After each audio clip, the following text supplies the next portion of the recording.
Good afternoon, everyone. I'm Amit Dogra, a research intern at the Institute of Chinese Studies, and it gives me immense pleasure to welcome you all to another edition of Wednesday Seminar. The title for today's seminar is China and India, Imponderable Bilateral. You can change your friends, not neighbors. And in the contemporary Westphalian state system, the rigid geographies have created the dichotomy of us versus they. The state borders have created othering where it never existed.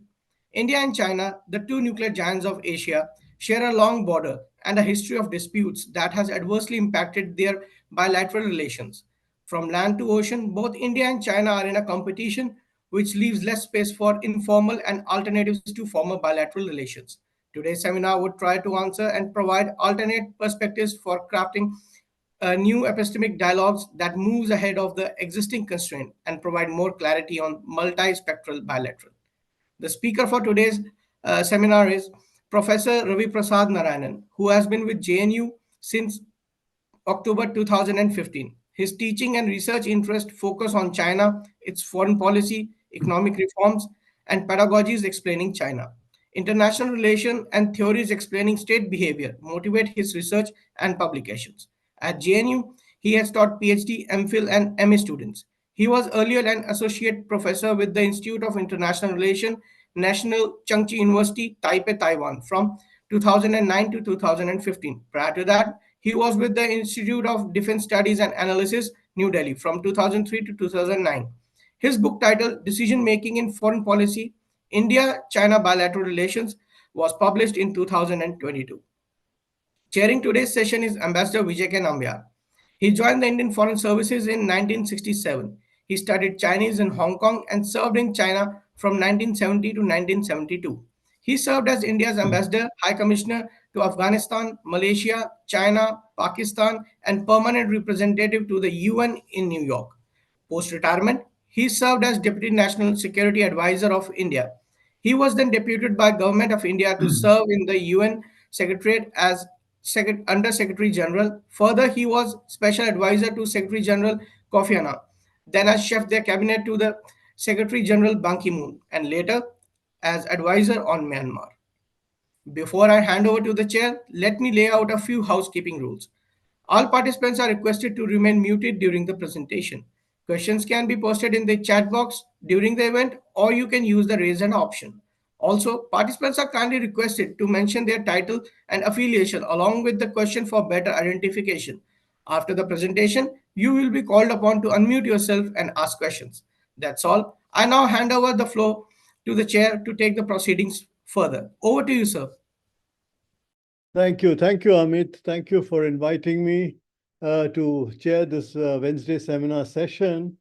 The subject of today's talk, China and India, Imponderable Bilateral, promises to approach India-China bilateral ties from a somewhat intriguing and I expect, unconventional perspective.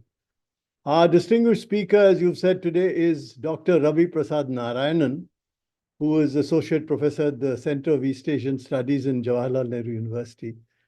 Dr. Narayanan has been with the JNU since 2015, and his teaching and research interests have focused on China, its economic reforms, pedagogies explaining China, and research on international relations and explaining state behavior. In his professional career, Dr. Narayanan has made impressive strides since his early years as a research associate in the Institute of Chinese Studies and later with the IDSA.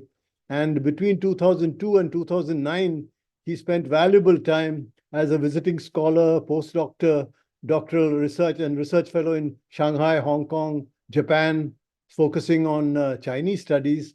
And of course, he was also at National Chengchi University from 2009 to 2015, as I understand, first as associate research fellow and then as associate professor in the Institute of International Relations. Of course, as I said, he's in JNU since 2015, and he's both a writer of a book as well as a prolific commentator. Now, to introduce the subject, let me say I'm a little struck by the somewhat dense abstract that has been circulated. Where and on what basis does the author draw the line between the ponderables of the India-China relationship and the many imponderables that lie beyond it? As the abstract says, and I quote, "This lecture is to be informative about the intractable from retrievable and the need for more clarity in the multi-spectral, bilateral, looking beyond the predictable." I mean, this is a little too abstract for me, but I presume that he means to delve into the intractable issues of the relationship, going beyond these issues, where each side can retrieve as much of their interests as possible. He also proposes, I suppose, to examine various layers and wavelengths of our bilateral relations. When he speaks of multi-spectral, does he mean across the spectrum or across variety of spectra? Which are these spectra?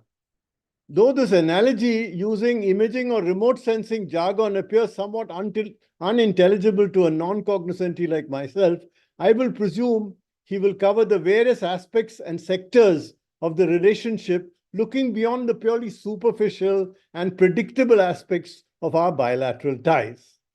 Professor Narayanan obviously starts with the premise that as civilizational entities, both India and China are characterized by great differences and divergences.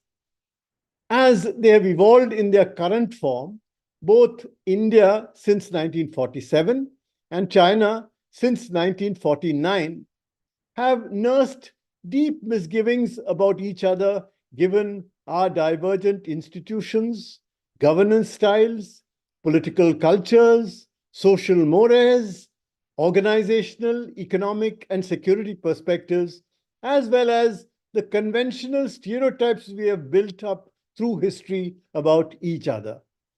Over the years, apart from the initial bye-bye decades, when a strong sense of our common Asianness had served as a bedrock for some commonality in our outlook on international affairs, this did not last long. Especially after the 62 border conflict, a huge sense of otherness seemed to have developed between the two societies, which seems to generate more suspicion and mistrust than a predisposition towards rational dialogue or discourse. Against such an attitudinal landscape, there seems to exist, as he feels, empty spaces in the dialogue between the two countries, with a great deal of grandstanding, but little scope for informal understandings and steady step-by-step progression on prickly issues. What then can we do about this? In the abstract, the author bemoans the fact that bilateral narratives are dominated by adopting a tone where any alternate is considered what he calls obtuse and refutable. He speaks of more than 7 decades of Westphalian geographical neighbourliness, which have not paved the way for theoretical approaches to understand one another beyond the kinds of tribulations and trials that each side has already gone through, or both sides have gone through. He calls for what he calls fresh new methodologies to decipher the bilateral from what he calls Himalayan grievances and characteristics, but places all these fresh approaches within a rubric that must conform to what he calls Westphalian straitjacket. How appropriately applicable to this Westphalian straitjacket, how appropriate and applicable is this Westphalian straitjacket to the political realities and traditions of civilizational states like China and India? Of course, he's talking mainly of non-interference and sovereignty, which is probably which feeds both of them now at this stage. After all, even the progress of the Westphalian system has had to take account of the whole decolonization process unleashed from 1960 in the UNGA Resolution 1514, as well as the norms of the new international legal covenants like the ICCPR, that is the International Convention on Civil and Political Rights, which are today part of current international law. In such a situation, what is the scope the author feels we need to consider if we are to craft a new epistemic dialogue between us? More specifically, There were the 5 principles of peaceful coexistence of or Panchsheel that initially guided our bilateral dialogue. Then, after the Rajiv Gandhi visit in 1988, there were principles which included mutual understanding, mutual accommodation, and mutual adjustment, and the fashioning of a peace and tranquility agreement. With Xi Jinping, there were the 5 point formula of March 2013. All of these proved to be of limited utility in the absence of progress on a common understanding of the alignment of the LAC, or the line of actual control, in each of the sectors of the boundary. How would a new epistemic dialogue be adequate if it comprises merely of informal understandings? Or will we need to have firm and formal undertakings on each issue every step of the way? What is the scope of a new epistemic dialogue in the absence of a basic modicum of trust between the two sides?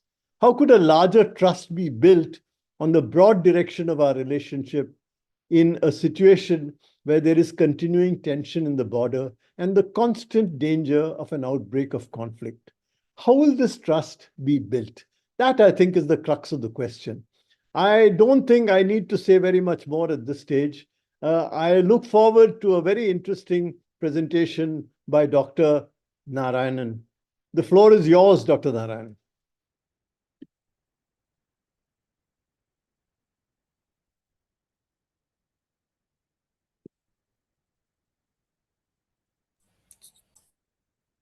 You're not, I can't hear you.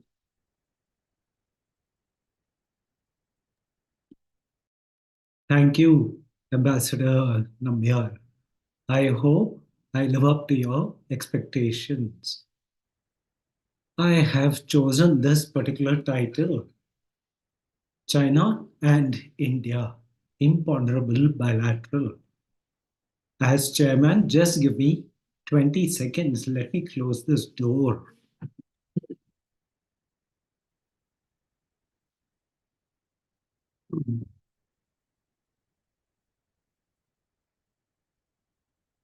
Yes, sorry.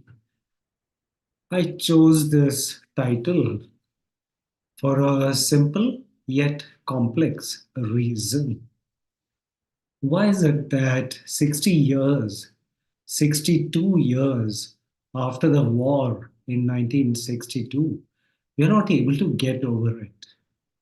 Yes, the war happened, but we don't have the courage to disclose what exactly happened. I'll be asking questions which could also be seen as answers. The question is the Henderson Brooks Committee report. Why does it come under the Official Secrets Act? Even researchers on the boundary dispute are not allowed to access the reports. And we, those who are researching, we have to rely on Neville Maxwell. Beyond that, there are other questions. Next, please. Next slide. When it comes to China and India bilateral, let us place it in area studies. Ultimately, we look at the globe, we see China and India as large countries, one in Central North Asia, the other in South Asia. Area studies is an offshoot of international relations, which is why I put the emoji of at there, which to me is flowing from political science, leading to another fundamental question. Didn't political science come out of philosophy? Let me not get into it. A quotation which I have taken from Warner J. Kahneman is that, as you can read, area studies are studies of general social processes within a particular frame of reference, which is geographically and historically defined. If we look at it, the history of international relations changed after the two wars. They were not fought between India and China. where it was fought in Europe. Next, please. International relations has always ambushed its students with grand debates. We all were ambushed with realism, neorealism, constructivism, behavioralism. There were so many isms that finally we could not take it anymore, and we decided on what to work on. It was broadly labeled as studying a particular country's foreign policy analysis, which people pluralized and made it analyses with an E, which was and is very Westphalian. Why do I say this? Because Westphalian Treaty assumed that every state is rational. My question comes here, really. Next, every state has to have a bureaucracy and organizations that run the affairs of the state.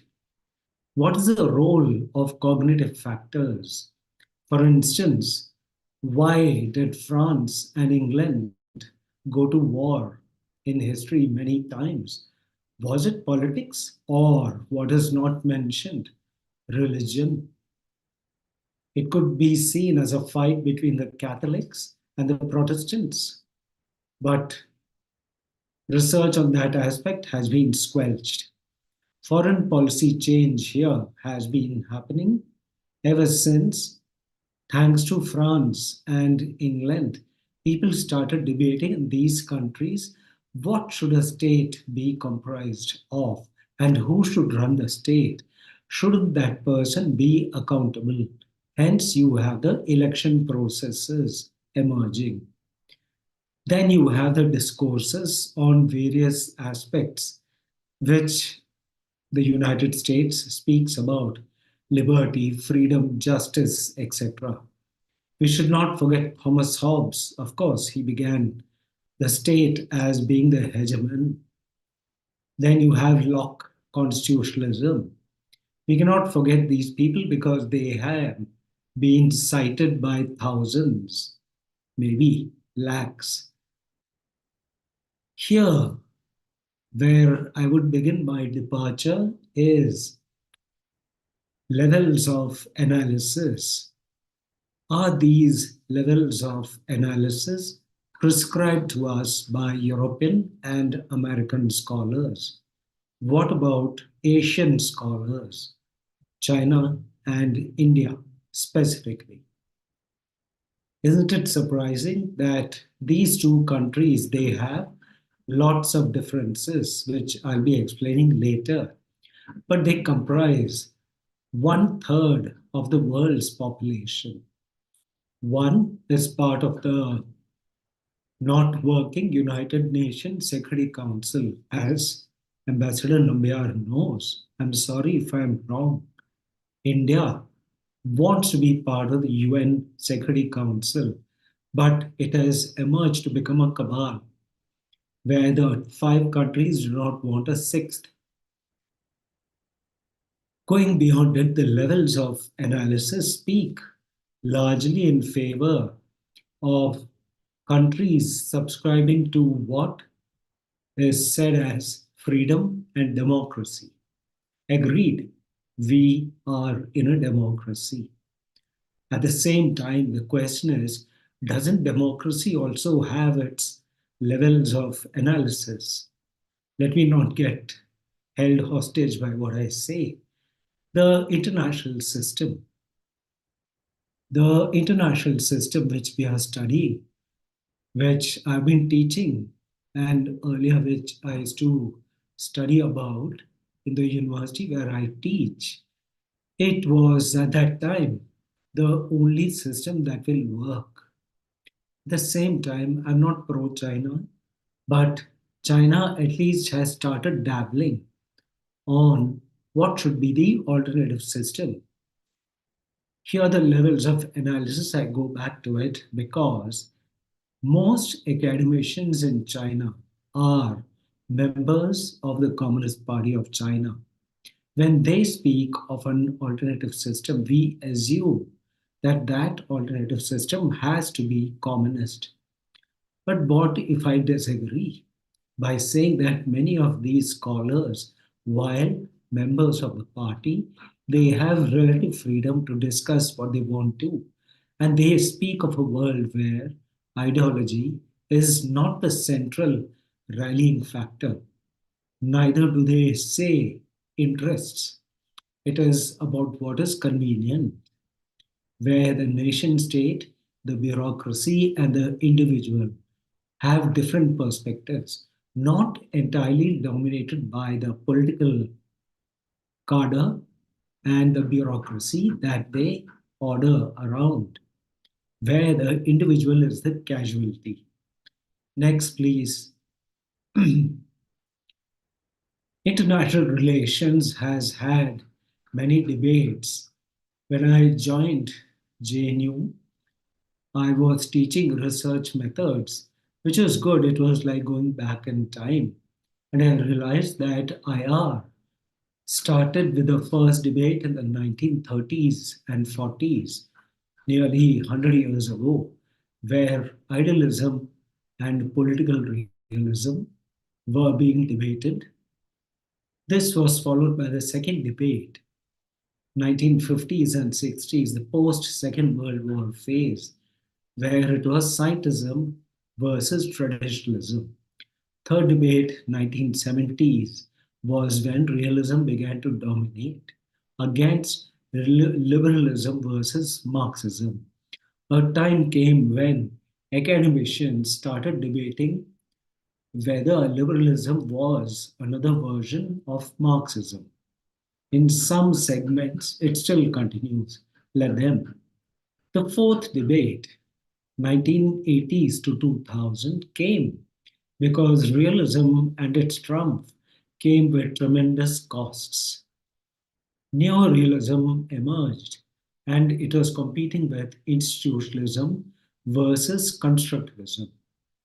I must confess, I abide by constructivism as a theoretical concept, which has been conveniently ignored for a simple reason.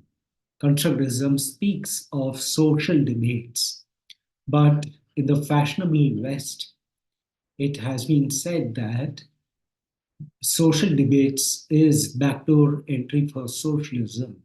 No, I'm sorry, that is not constructivism. The fifth debate is what one has to watch very closely. It has started since the sad pandemic, which affected the whole world, except maybe Cuba. It is about technologism versus systemic influences. Technology has come in a big way to decide what is happening. Systemic influences are going into a sphere of gradual retreat. For instance, right in front of us, for the last 2 years, Russia and Ukraine have fought a war. Nobody knows how many have lost their lives, civilians and people in service. But what is the role of the United Nations? Just issuing bland statements? Where is a UN peacekeeping force? Aren't both these countries members of the United Nations? Of course, Russia is a Security Council member. It can place obstacles. But if a UN peacekeeping force is decided to be sent, can they place an obstacle at the UN Security Council? If they do, the rest of the world unites against them. Petty calculations, but this is what things have come to. Second instance is what is happening in West Asia. Hamas, the ghastly terrorist attack it made, killing young people who are dancing, and the consequences which the people of Hamas are going through. I mean, people of that particular area, Gaza, what they're going through. Where is the United Nations? Apart from passing statements, have they bypassed what is terrorism? Why is it that the UN has still not framed what terrorism is? Why can't it be defined in a simple sentence? It is strange to somebody like me who forever is going to be a student of IR and China, of course. Geopolitics, a familiar term which comes to us every day in the daily newspapers, whether one reads online or old style with a cup of coffee or tea, the morning newspapers, we come across this adjective geopolitics. What I'm arguing is this whatever is happening, is this because geopolitics is changing towards geoeconomics?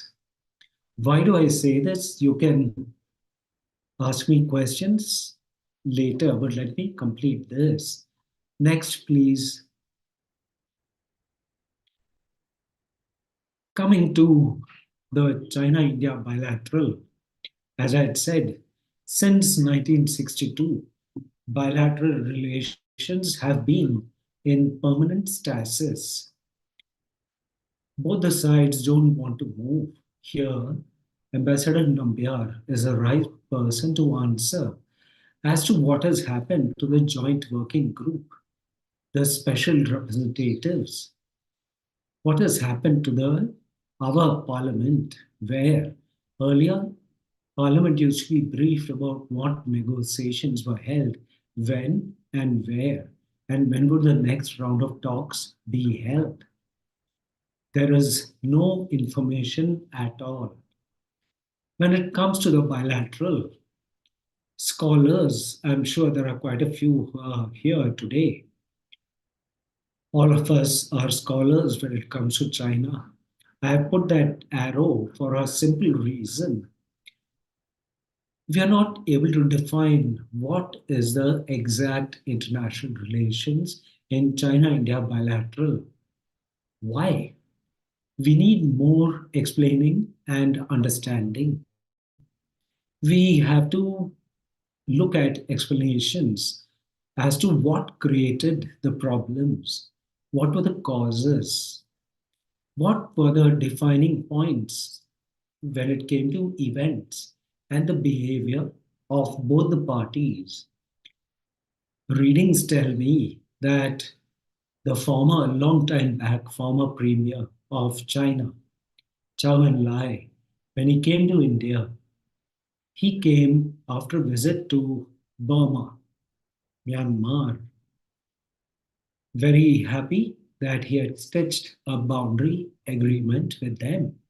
And the same will work with India. It didn't work out that way because Zhou Enlai didn't know that India had a very complex political structure just a decade after independence, which was still assembling itself. When I say this, I mean it for a simple reason: research. We needed in us to study what are the inside factors that decide the bilateral on both the sides.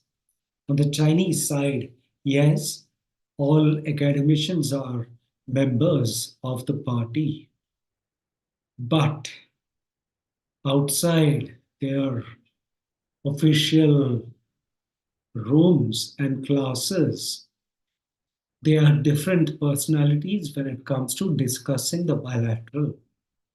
They say that the war should not have happened. Some of them say that you say you backed out, but we are of the opinion that we backed out because we were scared of getting into India deeper in geographic terms because we don't look like you, we don't speak like you. Very simple. But how do you put this in academic terms? We can't, and maybe we shouldn't. That is the Chinese version from one particular part of China, Shanghai. Scholars in Shanghai are, I will condemn myself for saying this, but when it comes to China, the perspective from Shanghai is liberal, where those who are members of the party have no hesitation in critiquing the party, which will not happen in Beijing. Now, this was interesting in my stay there a couple of times and also visits. Scholars in Shanghai say that we don't like it when India and China are not able to bridge their differences. After your reform process started, don't you guys want to make money like how we have? What do I say? Keep quiet with a polite smile. Maybe, but in Beijing, it's different. The view is not official, but it is hardline, where they feel that India is trying to blow the bugle too loud and they have to be taught a lesson. So when I countered by saying, isn't one lesson enough? The counter argument would be, no, it could happen again. I'll be linking that. Now, here, this is where I started thinking as to is it because China and India are states in a Westphalian sense, we are not able to understand each other. This I realized later on. Next slide, please. Excuse me. Next slide. Yes, thank you. Yes. When it comes to, Westphalian aspects, legitimacy for India as India, Bharat, Bharatvarsha.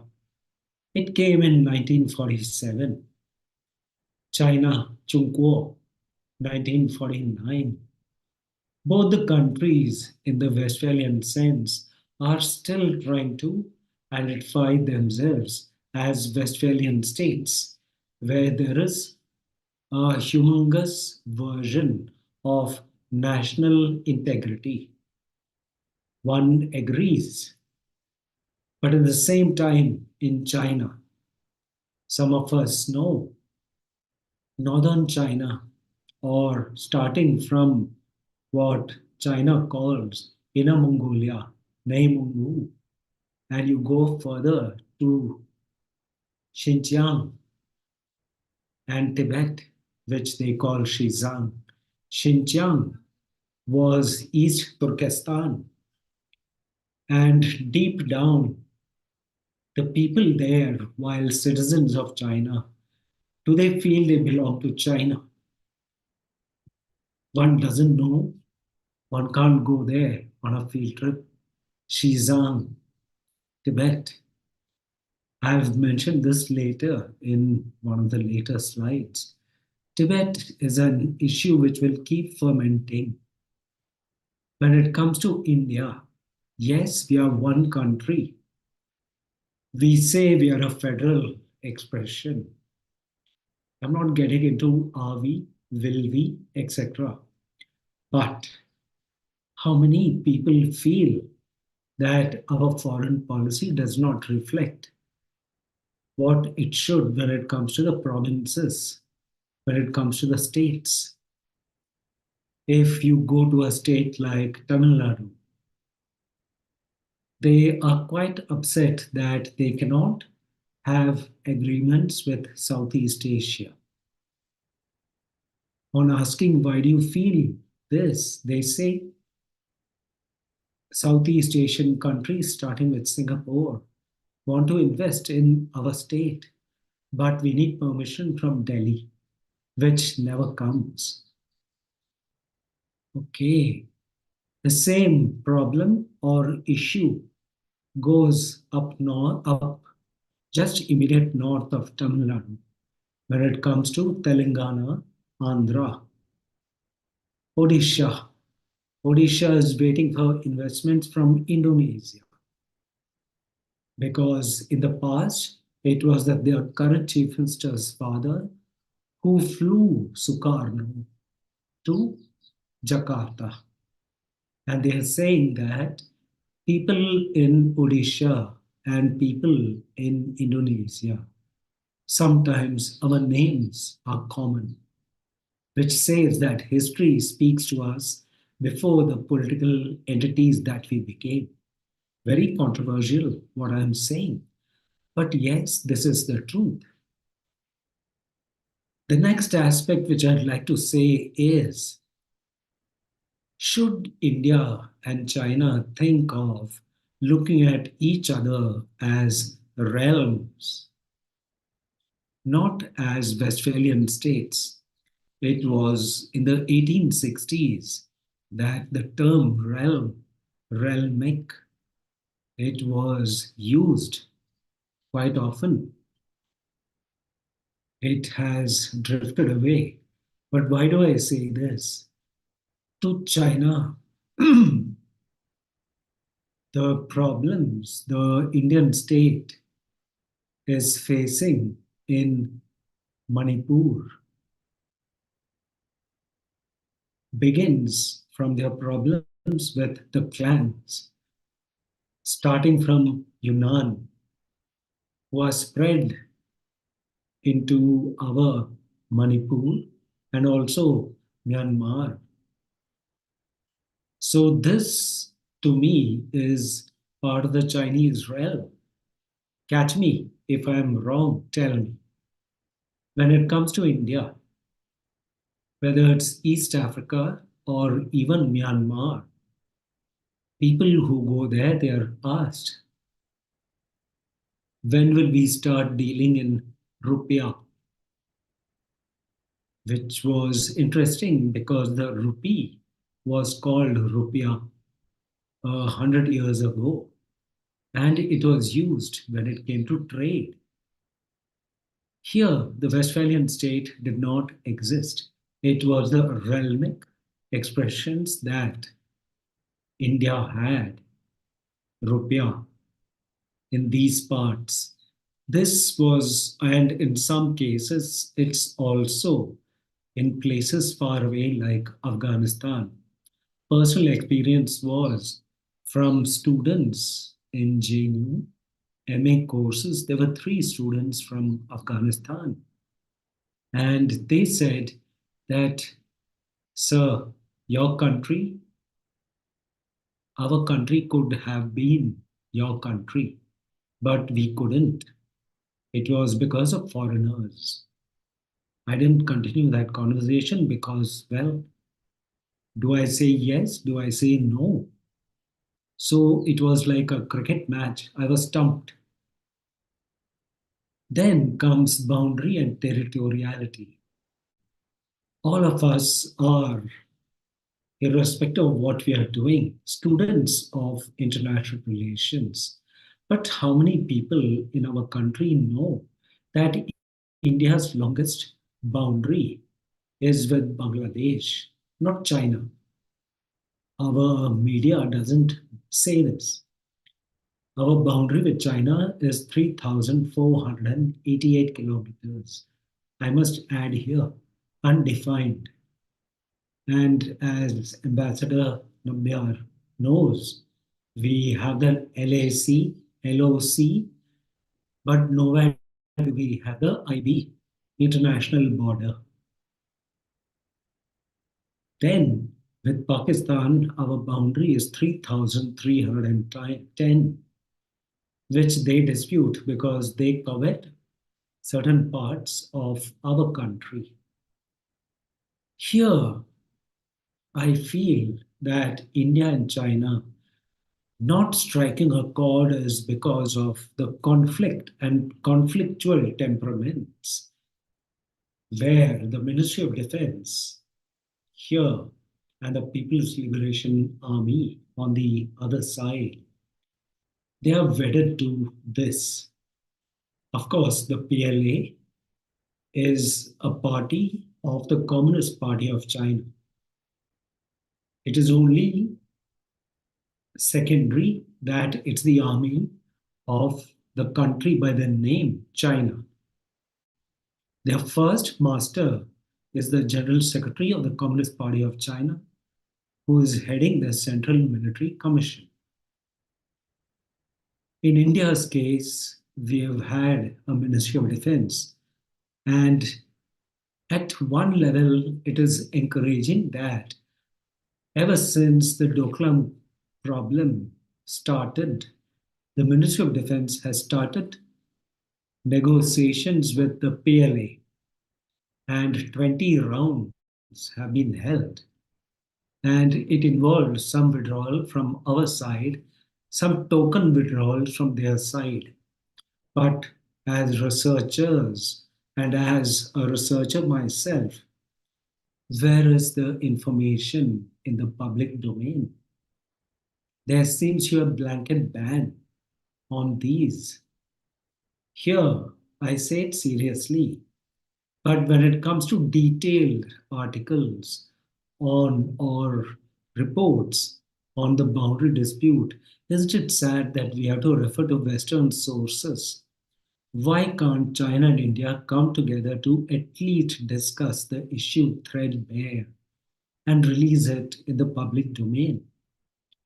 We will say that they will not release it. China is different. They release it very quietly on a need to know basis, while we can have an app made to release details. In China, it's different. So let it be. At least we can sit together and discuss these issues.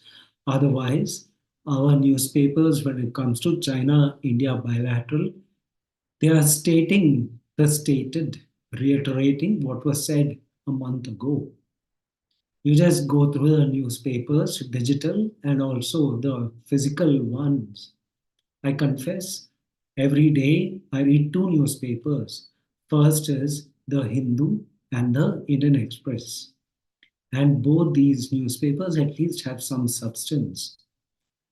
But when it comes to other newspapers, I'm sorry to say I'm not naming them. Otherwise, I have to fight a court case or cases, whatever. Another aspect when it comes to the bilateral is personality politics over rationality. In the past, it was Mao as the personality who dominated everything China had to do. And Mao found, surprisingly, only one adherent in faraway Albania, just next to the Balkans, where there was a more interesting character, Anwar Hoxha. Let's set him aside. Mao's personality squelched all other voices within the party. And when the Great Leap Forward turned out to be a Great Leap Backward, he decided to go on a political retreat and created space for Chiang Ching and three others, a gang of four, Sir and Pang, to emerge within the party. In India, the personality when it came to foreign policy was Nehru, after whom the university where I teach, where I am employed, is named.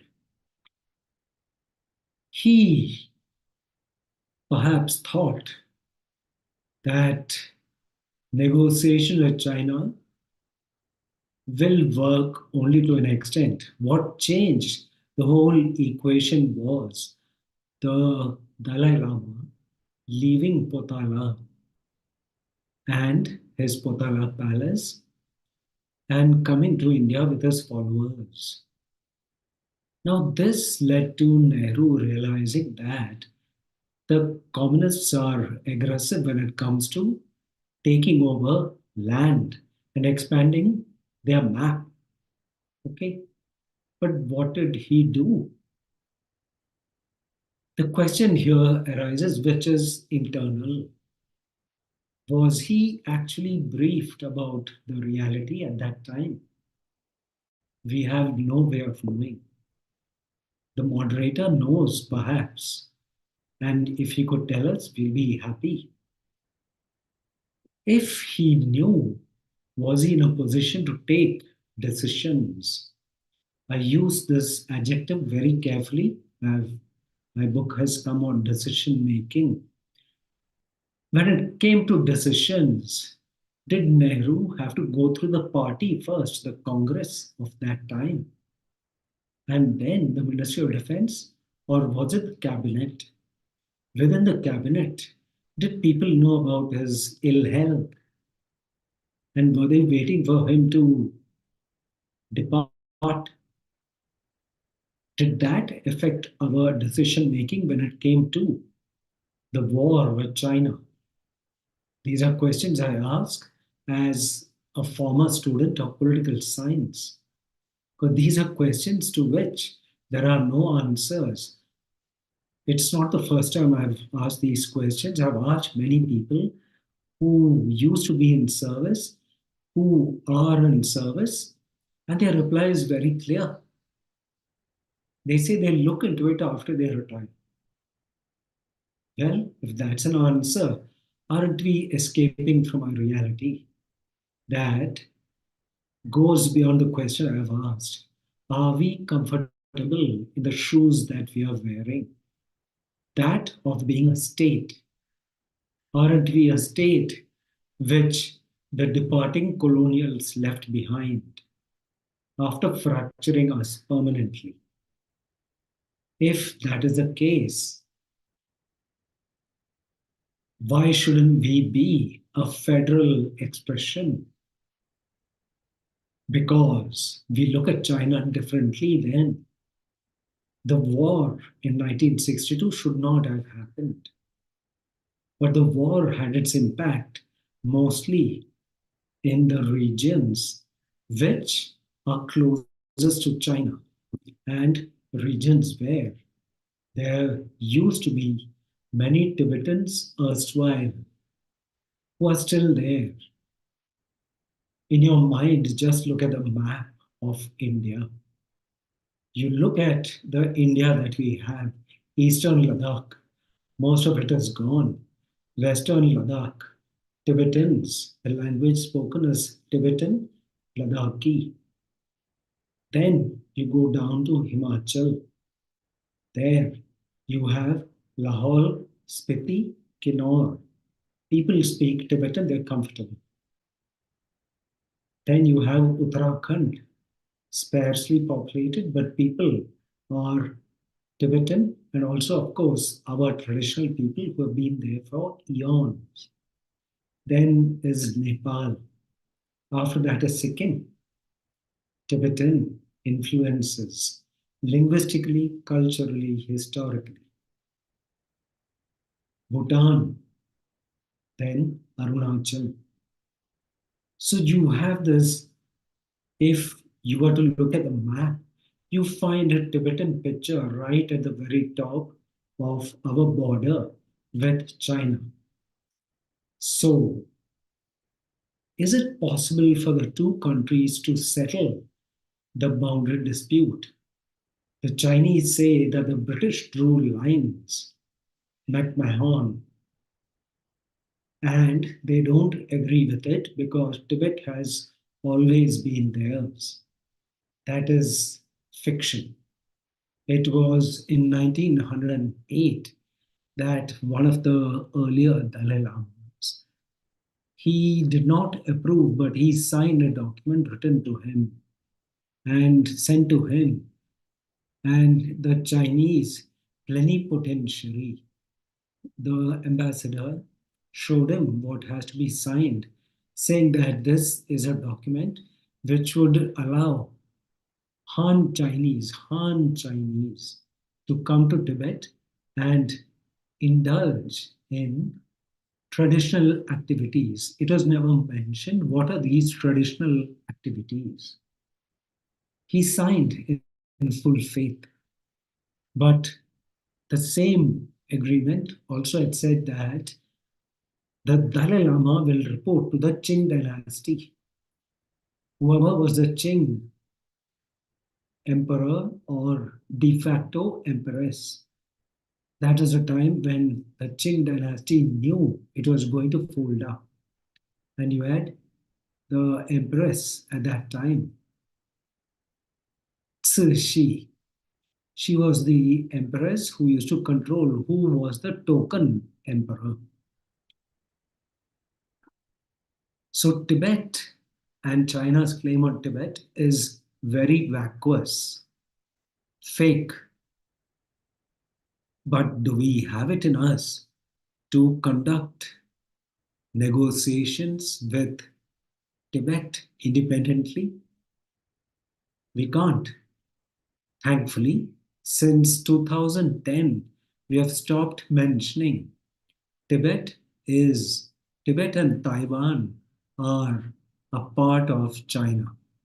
When we don't mention it, otherwise, in most documents which are signed by the foreign ministry and China's MOFA, Ministry of Foreign Affairs, they used to say that there is only one China, and Tibet and Taiwan are a part of China.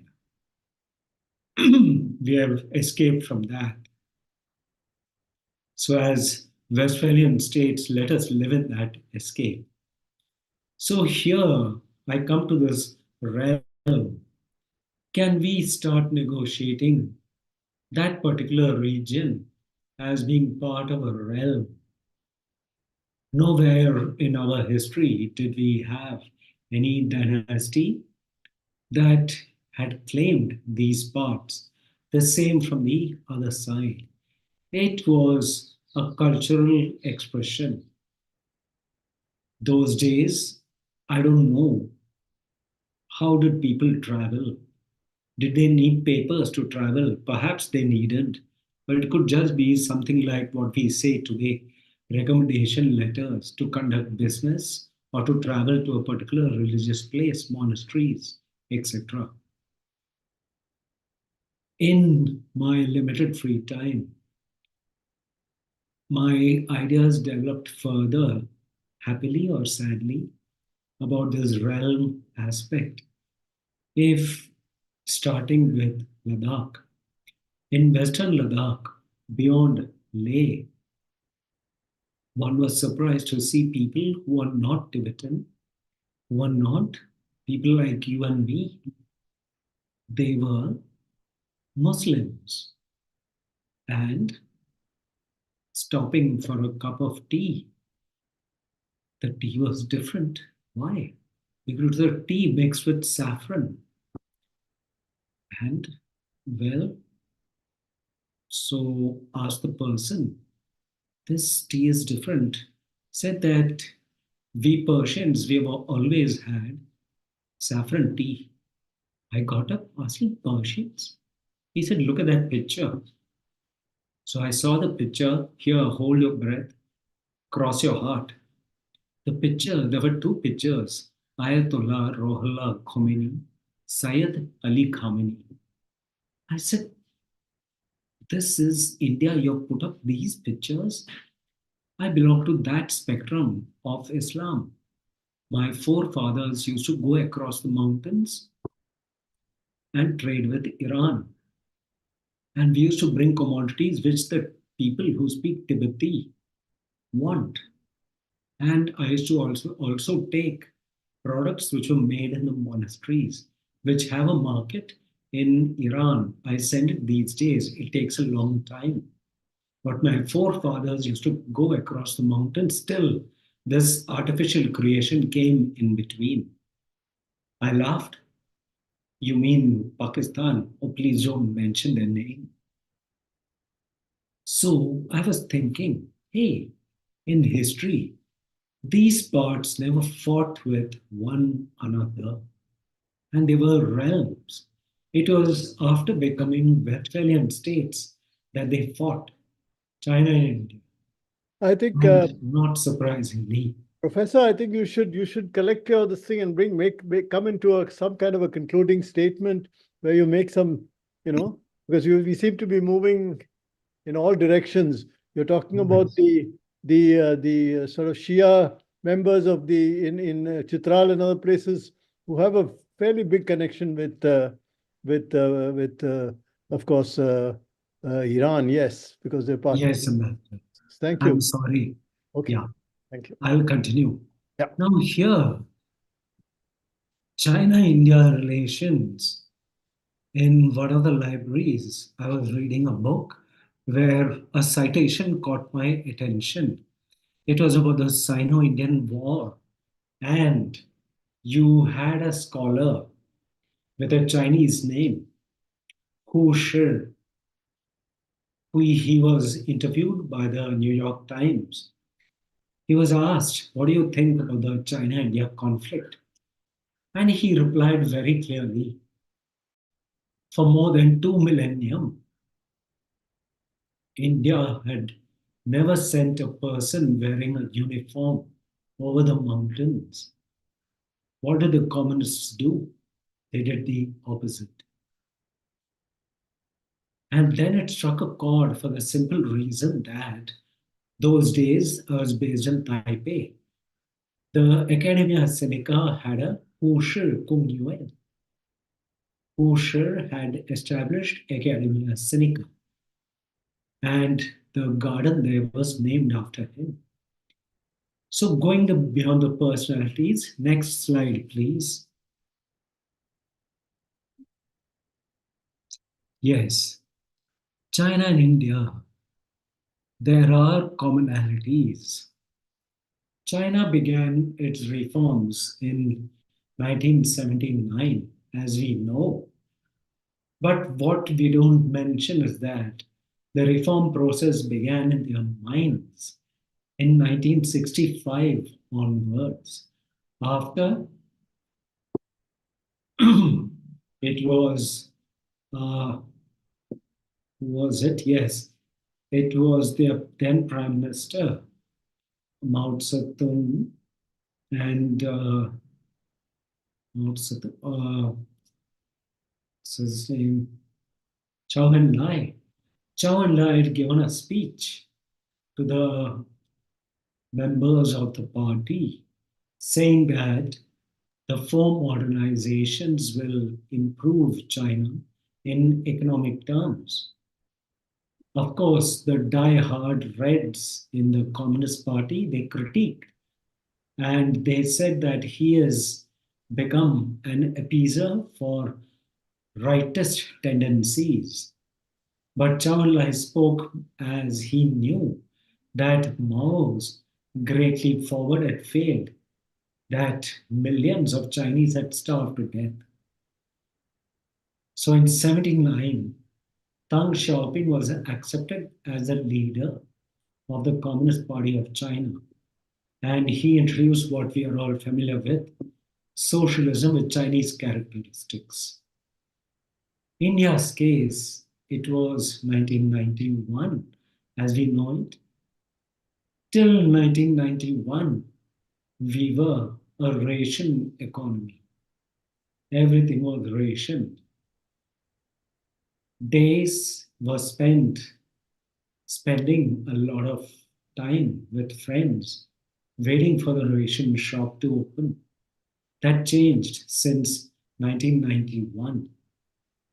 And this has led to a situation where, surprisingly, both the countries, it's been 3 decades plus for us. 3 decades plus, there have been no joint studies between the two countries when it comes to the economic progress or regress made during this time. Why? Here, I feel that being Westphalian states, the question that came to my mind, which I've written here, is were we trying to imitate the West or trying to create a uniqueness? When it came to the WTO, we were definitely a state. But was the WTO or joining WTO decided after discussing with the domestic pillars? I think, if I may, sorry, Professor, I think we should probably start getting to wind up and get to say your principal propositions regarding what you call the imponderables of the bilateral relationship, because we are getting far too discursive in terms of WTO and other things. It's coming here. The next points are Okay, there. okay. Imponderables. Yes, thank you. So here, as Ambassador has said, Ambassador Nambiar has said, the imponderables to me are quite a few, beginning with river waters. We read about China constructing a large dam, 3 times larger than the Three Gorges Dam, just across Arunachal, somewhat distant from Arunachal, just a few hundred kilometers, but still in China, Tibet, Xizang, on the Brahmaputra, which they call Yarlung Zangpo. This is an imponderable because is China starting a new concept which we haven't discussed, hydrology warfare, where it can prevent water from flowing at its natural pace into India from Arunachal. Maybe. You know that much of the water actually comes after this, after it leaves it comes from the Himalayas, basically. But much of the water, Yes. yes. Okay. Yes. Around 60% of the water in the Oh, Brahmaputra yes. comes from mountain streams and rivers from Arunachal. But still, a large dam there is to divert water flows through canals to parts of China that are parched. But this water should have been allowed to flow naturally. So the question here is, when China decides this, did they involve Bangladesh in this? Isn't Bangladesh a riverine actor on this issue? Bangladesh, where the Ganga and the Yamuna come together, the Padma River starts. We are speaking of more than 400 million households who depend on waters of these rivers. So, does China want to foment civil dissent? Next is Tibet. What is the status of the next Dalai Lama? The current Dalai Lama is the 14th. He is 89. And they say there is a Tibetan process to be followed. So whoever China selects will not be accepted by the Tibetan diaspora in India. Does it mean that those Tibetans who are in China, Tibet, Xizang, will accept? Questions are many, but no answers.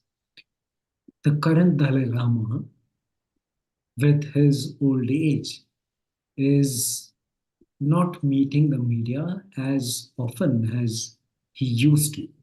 So we don't know. Another imponderable is health. Health during the pandemic revealed that both the countries have sad commonalities where the health systems are near collapse. One country, that is us, we had compulsory vaccination. China, it forbid people from interacting. So health is an issue which needs to be seen as an issue which population of 3 billion people need to discuss. This goes beyond the institutional structures of the state. How do we do it? I'm not saying the NGOs have to do it entirely, or the think tanks, but the people. What about doctors from here and there? But this has not happened, leading to China being medically patriotic, where people were forced to use a vaccination which they say they have developed.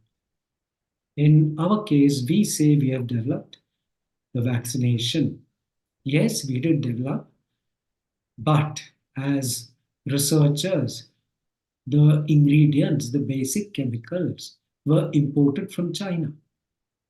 If you look at the breakup of the imports that we have done from China, drugs and pharmaceuticals are nearly top of the list. So, what are these drugs and pharmaceuticals? So, this is an imponderable. Education. Education, I personally feel, being a citizen of the world's most populated democracy, I feel it is time people were told what is China? Is China a danger, or is it a country with whom we can work?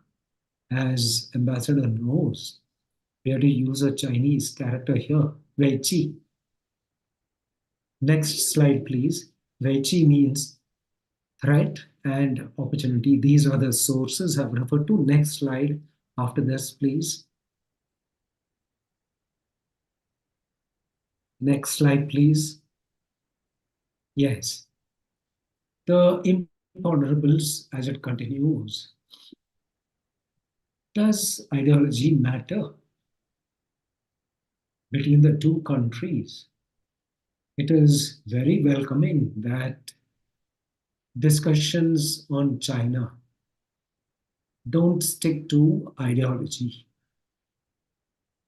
We are not into the business of exporting our ideology of democracy, the Indian version of democracy, which I would charitably say democracy with Indian alphabets. So this is important because if ideology is not there, what prevents us from discussing issues in a more free and frank manner? China does not try to thrust its version of what it calls ideology on us. When it comes to political factors, do they constrain decision making? Because are there alternative courses of action? Yes, there are. Because to me, decision makers, they only look at the political reality. So the question is, does political reality constrain decision making at levels where decisions are made? I'm not talking about taken. It goes back to the political forums. So here, when it comes to courses of action, aren't we neglecting the people living on the boundary margins? When it comes to the vital issue of settling the boundary dispute, are these people ever considered? I don't think so. I'm afraid if I'm wrong, condemn me. But people one has interacted with, not in universities, but ordinary people living close to the border, they say that when it comes to the boundary dispute, we know there is something, but we don't know what it is. But my uncle can come, and the other side allows him to come. What about you? Our people don't allow me to go to the other side without the passport and the visa. Okay. Thank you. Yes. I think this is probably the time when we should probably, now get into this realm of question and answers. Let me Yes, just give me very, 2 minutes. very Yeah. quickly, Yes. probably probably, summarize what, at least some of the points you've mentioned, Yes. in a very, broad spectrum kind of discussion. Yes. One, in terms of at least to try and get at least to some of the, obviously I can't cover everything that you said, but just to say, one, ideology. It should not be ideology, but more in terms of specific practical interests, 2, you talked about the questions of from boundary to realm, from Westphalian ideas of strict kind of, this is the same thing as looking at tracts and bands, as it were, of territory, where you'll allow local populations to intermingle, move around. Is that a possibility? Is that an imponderable which we have not adequately checked? Particularly looking into the fact of the local population's needs and probably interests.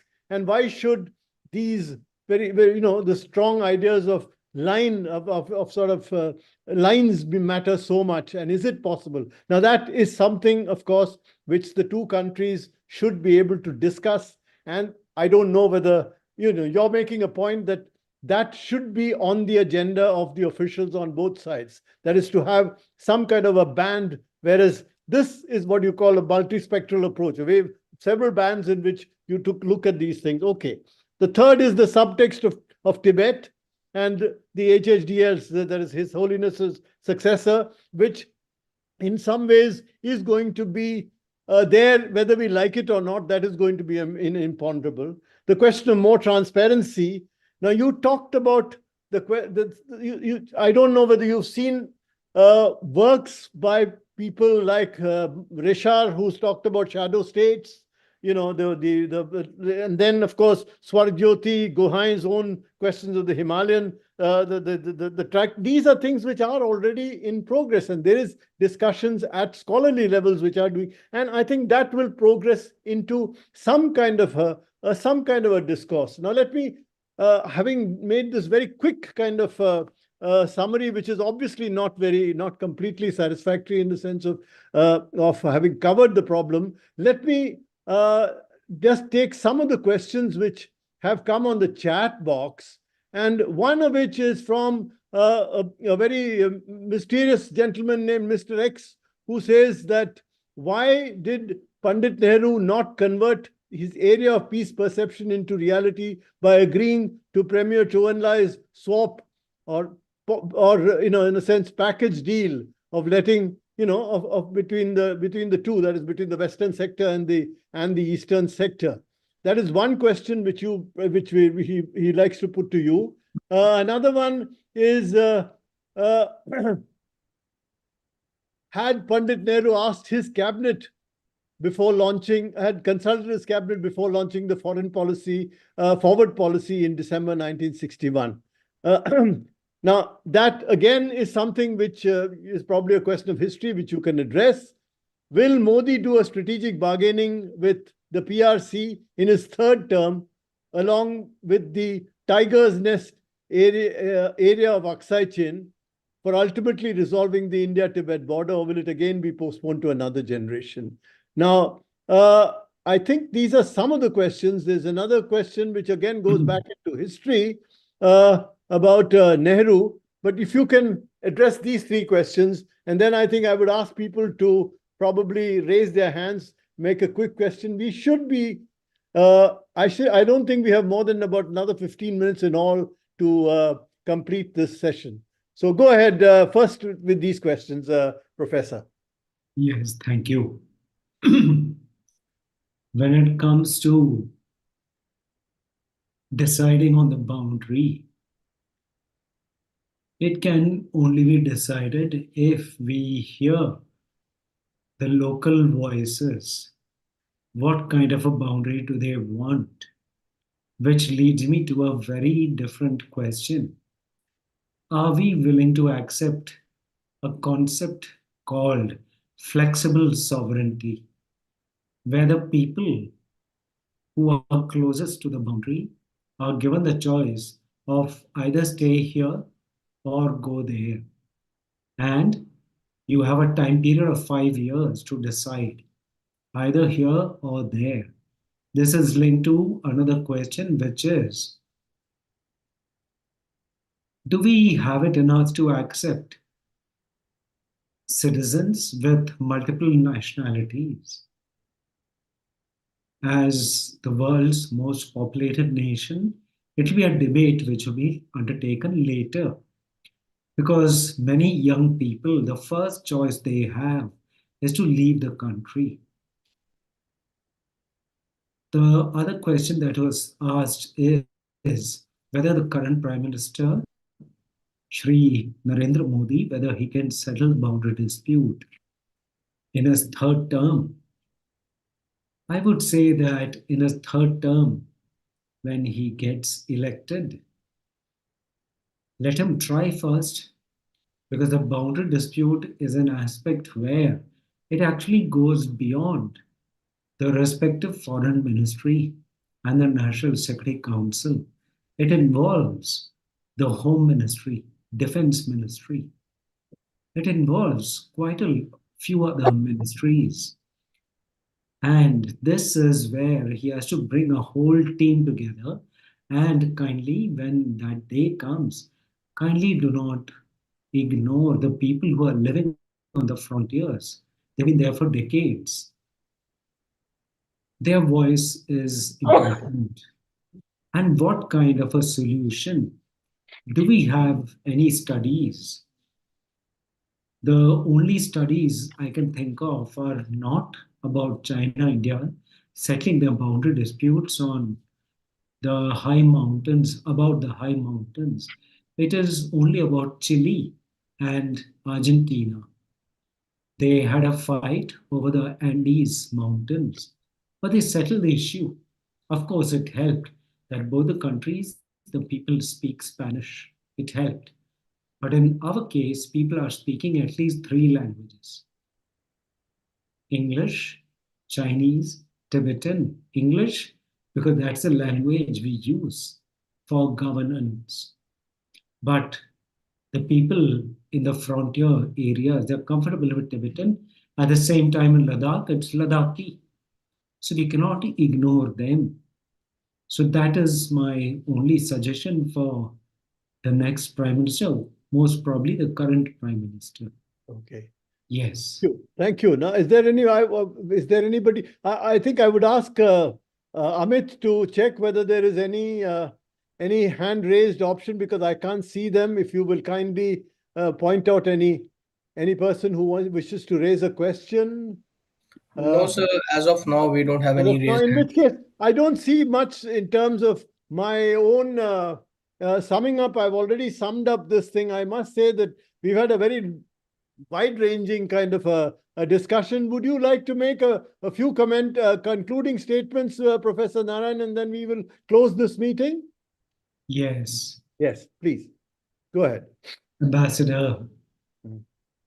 to conclude is the most difficult aspect for a person who teaches 3-hour classes. So I'll try to conclude to the best of my limited abilities. This, you could say, conversation was more about the many aspects in the bilateral that have been ignored. And that is to encourage scholars to dabble on those issues. Second, converse about these issues with people, relevant people who may be in service, who are not in service. Apart from that, the common people. When you speak to the common people, the aspects of the bilateral come out in very different ways. I don't want to mention which states where they have different opinions when it comes to the bilateral. But in research, let it be written, let it be published, so that people know that Sino-Indian relations are not entirely and comprehensively from one direction, which is the state. It is time the realm spoke. Where are the journals? A country of 1.5 billion nearly, there is just one journal when it comes to China. And what else? What about the local languages? It's not there. Why? When it comes to periodicals, what is there about China? What the state says through its agencies, especially the press agencies, is what is the only aspect or only view about China. So, as researchers, scholars on China, what I'd like to say is the time we moved beyond the statistics. China has X number of tanks, submarines, etc. But don't we look into aspects? Where did the technology come for these submarines? That is the way we can be informed about our neighbor. They're not going anywhere. So are we. We are not going anywhere. But yes, people who know me, they know that I sometimes have a sense of humor, which is rare in academia. We actually are in the same position as Japan. Why? Because Japan and India are two extremely successful democracies with boundary disputes with all their neighbors. In Japan's case, it's maritime. In India's case, it's territorial, with one maritime dispute which has been settled and not settled. That is down south with Sri Lanka. So, this is where I will end for today. So, in conclusion, my only thing is if I have said anything controversial, it is only during this lecture. And yes, I apologize. If I have said something encouraging, I apologize for that also. Okay, thank you. Thank you. Thank you very much. At least let me as a parting shot, just for in terms of some of the points you made, let me refer to at least two books which have covered some of the areas which you have mentioned. One is, of course, this question of shadow states, which I mentioned, which has been authored by Berenice Guyot-Richard. And the second one is, of course, Imagined Geographies of the Indo-Tibetan Borderland, which is basically concentrates on Monyul, which is by Swarjyoti Gohain, which I think these, in some ways, provide some very, very concrete illustrations of why we need to discuss more in terms of the people of the region, which are so involved and which are so relevant to any serious discussion of the India-China boundary. Now, these are, of course, I think it's not imponderable. The imponderables you talked about are a little more complex, which you have identified. But more than that, I think if there is anything I can talk about which comes out from your your address today and your discussion today, it is the need for greater study, greater transparency, and a greater willingness on the part of officialdom on all sides to be able to open up, perhaps not necessarily all the documents, but open up a little more towards discussion in a spirit of transparency and to discuss some of the, let us say, the more intractable things which have actually gone against what may be called conventional wisdom, because that is because it has been fed to our people for so many times, and to look at certain things which have not been discussed earlier, to be able to look at some things which are totally imponderable, such as what some of the questioners, including Mr. X, has asked in his questions. Thank you very much, Professor Narayanan, for your very, very broad sort of and very theoretical kind of look at various imponderables of the India-China bilateral. I hope people go out with some ideas of what the implications are for both the practical and as for the long-term future between our two countries. Thank you very much. Thank you, And sir. I'll hand it over to Amit, who can close the meeting. Thank you. Thank you, everyone. With this, we would wrap up the session, and we thank the speaker and the chair for giving us their precious time, and all the participants for listening patiently. The video of today's discussion will be available on the ICS YouTube platform. We at the ICS conduct seminar every Wednesday. Information related to the same will be available on the ICS website, or you could